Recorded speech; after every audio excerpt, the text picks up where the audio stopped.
आदि तूच अंति तूच, तूच सर्व ठाई। आदि तूच अंति तूच, तूच सर्व ठाई। श्री स्वामी समर्थ।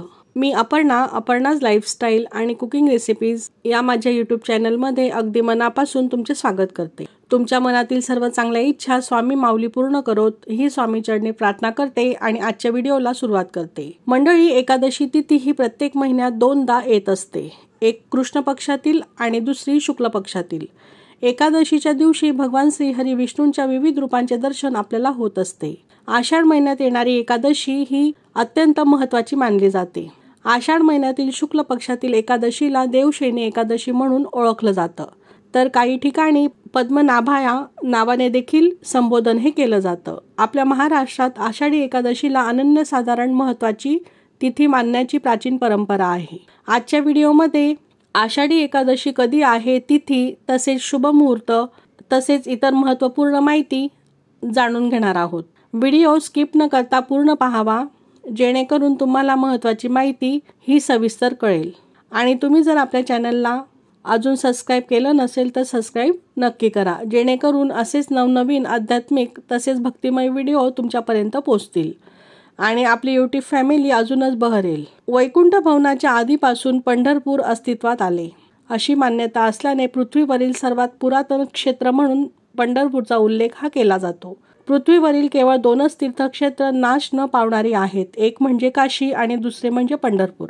कारण या तीर्थक्षेत्रांचा अविनाशी तत्व महिमा भगवान शंकर आणि भगवान विष्णू यांनी अखंड असा वास्तव्याने कथन केलेला आहे।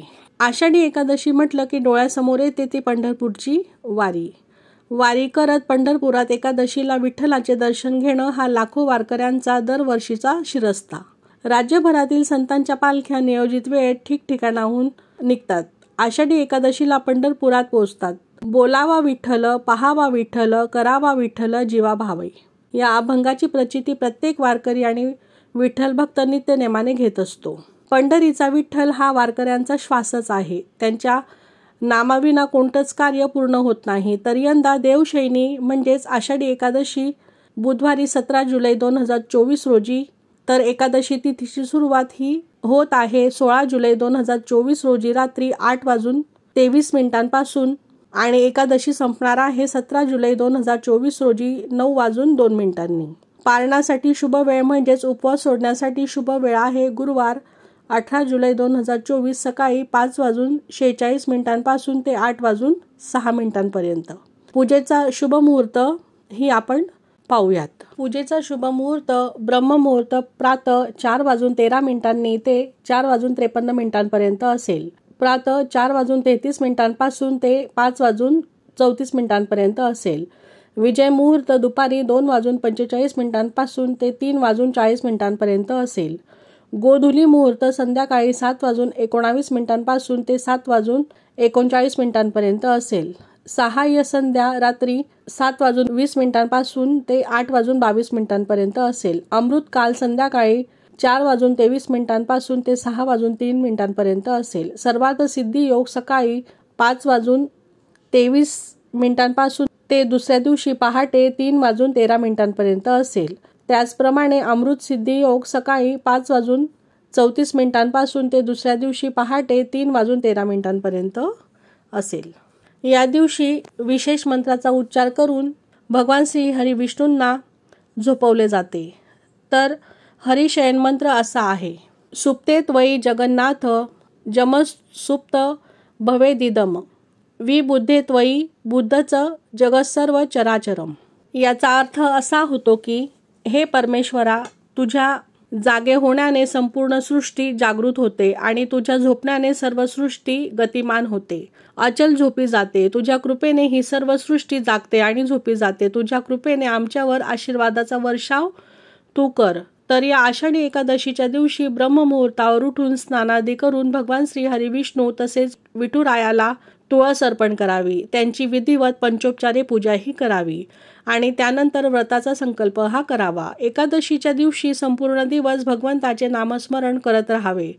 पंढरपुरामध्ये असणारे वारकरी या दिवशी विठुरायाची आरती करून विठुरायाच्या भक्तीमध्ये दंग असतात। असं म्हटलं जातं की या दिवशी म्हणजेच दशमीच्या अहोरात्र तुपाचा दिवा लावणे अत्यंत शुभ व पवित्र मानलं जातं.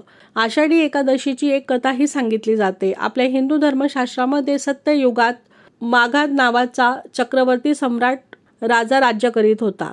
त्याची प्रजा अत्यंत आनंदी आणि सुखी अशी नांदत होती. पण एकदा त्याच्या राज्यात सलग 3 वर्ष वरुण राजाने दर्शन दिले नाही. राज्यावरील आणि प्रजेवरील संकट पाहून राजा व्यथित झाला व तो यावर उपाय शोधण्यासाठी राज्याबाहेर निघाला. एके दिवशी राजा जंगलात वणवण भटकत असताना त्याला अंकिरा ऋषींचे आश्रम दिसले. राजा राज्यातील संकटाबाबत ऋषींजवळ व्यथा मांडत होता. त्यावर ऋषींनी राजाला एक उपाय सुचवला. ते म्हटले, राज्यात जाऊन देवशयनी एकादशीचे व्रत खऱ्या मनाने, भक्तिभावाने आणि विधीपूर्वक करा. यामुळे राज्यात नक्कीच पाऊस पडेल. राजा राज्यात परत आला व त्याने हे व्रत अगदी नियमाप्रमाणे भक्तिभावाने आचरण हे केले आणि त्यानंतर संपूर्ण राज्यात चांगला पाऊस झाला. तेव्हापासून वरुण राजाला खुश करण्यासाठी हे व्रत केले जाऊ लागले. आषाढी एकादशीच्या दिवशी अनुराधा नक्षत्र असून सर्वार्थ सिद्धी योग, अमृत सिद्धी योग आणि शुक्ल योगाचा संयोग हा असणार आहे.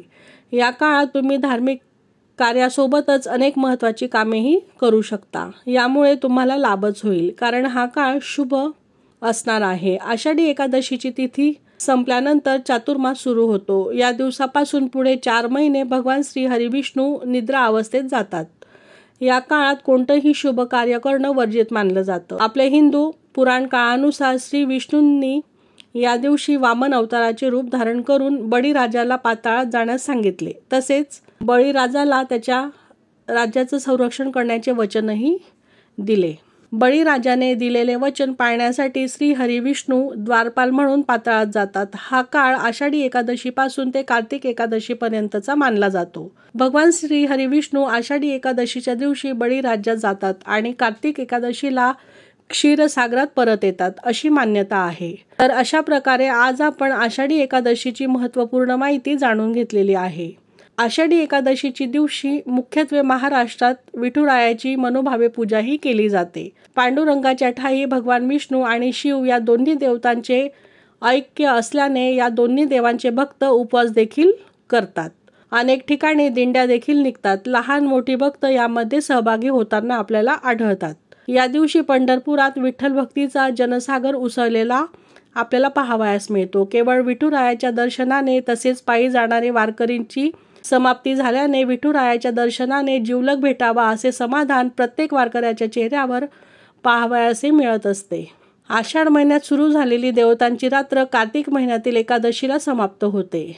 कार्तिक महिन्यात देवकार्य सुरू होत असल्याने या एकादशीला प्रबोधनी एकादशी असं देखील म्हटलं जातं.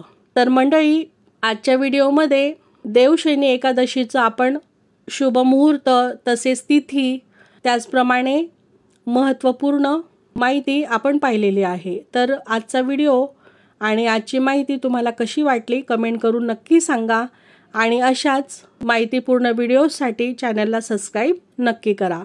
आणि तुमचे जर काही प्रश्न असतील तर ते तुम्ही कमेंटमध्ये विचारू शकता. मी उत्तर देण्याचा पुरेपूर प्रयत्न करेल. श्री स्वामी समर्थ.